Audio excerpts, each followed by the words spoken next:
While nuclear power supplies 20% of electrical power in the United States, which is over 100 plants, no new plants have been built since 1979. Unfortunately, the general public has been inundated with scary headlines about nuclear power, but little actual information to make informed decisions with. I'd like to take a couple minutes to change that. A little bit about me. I hold a degree in nuclear engineering technology, and I spent 8 years working on and operating military commercial nuclear reactors. Nuclear power generation boils down to literally boiling water. It's just what you use as the heat source that makes it extremely powerful. To really understand nuclear power, you have to know what it is, where it came from, and realistic concerns that exist with its current state. Nuclear power utilizes the power of the atom to deliver a tremendous amount of energy.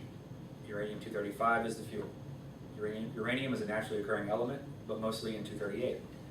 Only 0.72% of uranium is uranium-235. Neutrons are the spark. Free neutrons produced from a source, and fission is what actually causes the reaction. The reaction is a chain reaction. As uranium-235 fissions, it releases neutrons which strike other atoms, causing them to fission, thereby releasing a tremendous amount of energy and more neutrons to cause other fissions. However, the system as a whole is self-regulating. The use of water as a moderator causes the reaction to self-regulate, using the heat of the water to slow the rate of fission. While the fundamentals are fairly simple, it is the scale of the reaction which allows it to be used on a commercial scale. The history of nuclear power lies in the Navy. Admiral Rickover was the father of nuclear power and famously drank reactor coolant on the floor of the House of Representatives in order to show how safe it was. He created the first power generation reactors on ships and oversaw the construction of the very first commercial reactor at Shippingport. He created a program that still runs strong today. The nuclear Navy continues to operate under the guiding principles that he established, the highest standards with impeccable safety records, and focus on everyone understanding the theory behind what they do.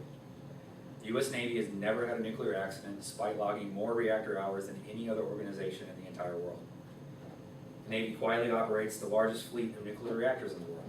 The Navy at its peak had over 400 operating reactors and still operates a fleet of over 80. The principles of Navy nuclear power form the basis for the gold standard of nuclear safety and provide the means to continue operating safely. Nuclear safety is a major public concern. Radioactive waste is a long-term issue that must be addressed. The half-life of uranium-235 is 700 million years. In addition, nuclear accidents can be devastating. Chernobyl, 3 Mile Island, and Fukushima are all cause serious devastation, but were all due to human error and failure to understand underlying engineering principles. The public opinion and trust is paramount. The loss of public trust in nuclear power resulted in no new plants being built for almost 40 years due to public outcry and lobbying against nuclear power. The industry as a whole was declining due to regulation. Regulation has stifled the improvement of reactor design, causing over 90% of the reactors online in the world today to be based on designs from the late 1960s and 1970s. If nuclear power is to continue to be part of power generation, innovation and safety must play an important role. Nuclear power generation, like all forms, has good aspects and bad. Only by understanding the full picture can the public make informed decisions. Fear cannot be a determining factor when making decisions that affect so many people, especially when those decisions are made devoid of actual fact. When taking into account all factors throughout its life cycle from beginning to end, nuclear power still stands as the safest form of energy generation that we currently have access to. Thank you. All right, good job.